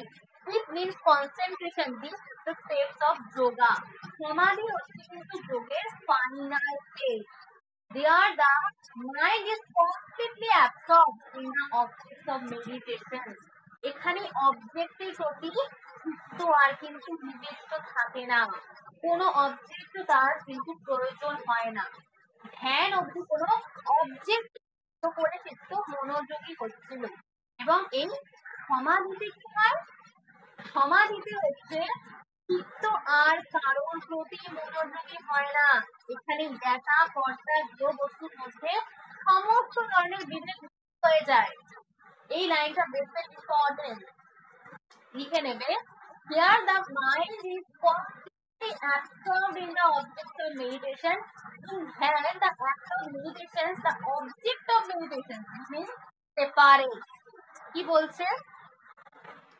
এখানে কিন্তু ধ্যানের ক্ষেত্রে the act of meditation এবং মেডিটেশনের যে বিষয়বস্তু সেটা কিন্তু কমপ্লিটলি আলাদা হয়ে যায়, এবং এই সমাধির ক্ষেত্রে কিন্তু ধ্যান ক্রিয়া, যে বস্তুটাকে নিয়ে আমি ক্রিয়াটা করছি, ধ্যান যে কর্তা রয়েছে ধ্যানের কর্তা যে ধ্যানটা করছে এবং যে বস্তুটা রয়েছে, ধ্যানের যে বস্তুটা, সেটার মধ্যে কোনো বিভেদ থাকে না, সেটা কিন্তু এক হয়ে যায়। And it is the highest reason to realize the cessations of the mental modification which is the end. এবং যাবতীয় চিত্ত বা মনের যে বৃত্তি, সেই বৃত্তি কিন্তু সম্পূর্ণরূপে বিলুপ্ত হয়ে যাচ্ছে এখানে। It is the aesthetic state. এটাও লেখো, it is the aesthetic state in which the connection with the external world is broken and through which one has to the path of obtaining liberation. কি বলছে এখানে? সমাধি, এই সমাধির পরে কিছু মানুষ লিবারেশন লাভ করে এবং বাহ্য জগতের সাথে এখানে কোন রকম কোনো সম্পর্ক থাকে না। যে কোনো বিষয়কে কেন্দ্র করে কিন্তু ধারণা বা ধ্যান হচ্ছে, কিন্তু এই সমাধির ক্ষেত্রে চিত্ত কিন্তু কোনো বিষয়কেই কেন্দ্র করে থাকে না। ধ্যানের বস্তু ক্রিয়া কর্তা এখানে কিন্তু এক হয়ে যাচ্ছে, এক। এখানে কিন্তু কোনো কিছু কোনো বিষয়, সমাধিতে কিন্তু চিত্ত কোনো বিষয়কে কেন্দ্র করে থাকে না এবং চিত্ত কিন্তু নিজের চিত্ত অবস্থান করে এবং সমাধির পরে কিন্তু মানুষের লিবারেশন হয়ে যায়, মোক্ষ প্রাপ্তি হয় এই সমাধির পরে। ওকে, এবার বলো তোমরা, তোমাদের আজকে যেটুকুনি পড়ালাম সেটুকুনি কনসেপ্ট ক্লিয়ার হয়েছে? অষ্টাঙ্গিক এইগুলো কিন্তু ইন্টারনাল এইজ, ধারণা ধ্যান সমাধি, ধারণা ধ্যান সমাধি ইন্টারনাল এইজ। বলো, ক্লিয়ার হয়েছে কনসেপ্ট? এখান থেকে কিন্তু অনেক ধরনের কোশ্চেন আসবে, অনেক ধরনের। বলো, ক্লিয়ার হয়েছে কনসেপ্ট সবার? আমি মাইক্রোফোন অন করে দিচ্ছি, যেখানে ক্লিয়ার হবে না বলবে আজকের ক্লাসে। দাঁড়াও, তো প্লিজ যাদের একটু কোশ্চেন রয়েছে তারা কিন্তু শুধু আমাকে তোমরা একটু বলবে, তো অকারণে মাইক্রোফোন অন করে রাখবে না। হ্যাঁ বলো, সবার কনসেপ্ট ক্লিয়ার হয়েছে? আজকের ক্লাসে যেটুকুনি করেছি আমি,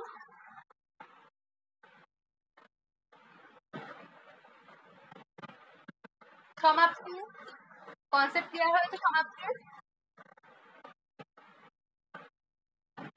আচ্ছা রেখা, কনসেপ্ট ক্লিয়ার? আচ্ছা ঠিক আছে, তাহলে আজকে এইটুকুনি থাকবো। ওকে, আর আর দুটো টপিক রয়েছে, অনেকটা বড়, কারণ সিরিজ আমার পরিচিত করতে গেলে অনেকটা, প্রত্যেকটা লাইন ধরে ধরে কনসেপ্ট ক্লিয়ার করছি, ওই জন্য টাইম লাগে। আরেকটা ক্লাস থাকবে আমার দর্শনের উপর, তাহলে হয়ে যাবে। আরেকটা একটা বড় কনসেপ্ট রয়েছে, কারণ ওটা 2 আওয়ার্স লাগবে ক্লিয়ার করার। আরেকটা ক্লাসে কনসেপ্ট ক্লিয়ার হয়ে যাবে তোমাদের, পরের দিনের ক্লাসে ওটা শেষ হবে দর্শনটা। ঠিক আছে? ঠিক আছে, তাহলে চলো তোমরা লেফট হয়ে যাও, আর পরের দিন আমরা কিন্তু কোশ্চেন আলোচনা করবো। ঠিক আছে? যোগ দর্শনে যত কোশ্চেন হয় আমরা কিন্তু ক্লাসের পুরো শেষ করে আমরা আলোচনা করবো, কোশ্চেন আসতে পারে। ঠিক আছে? চলো লেফট হয়ে যাও। ঠিক আছে?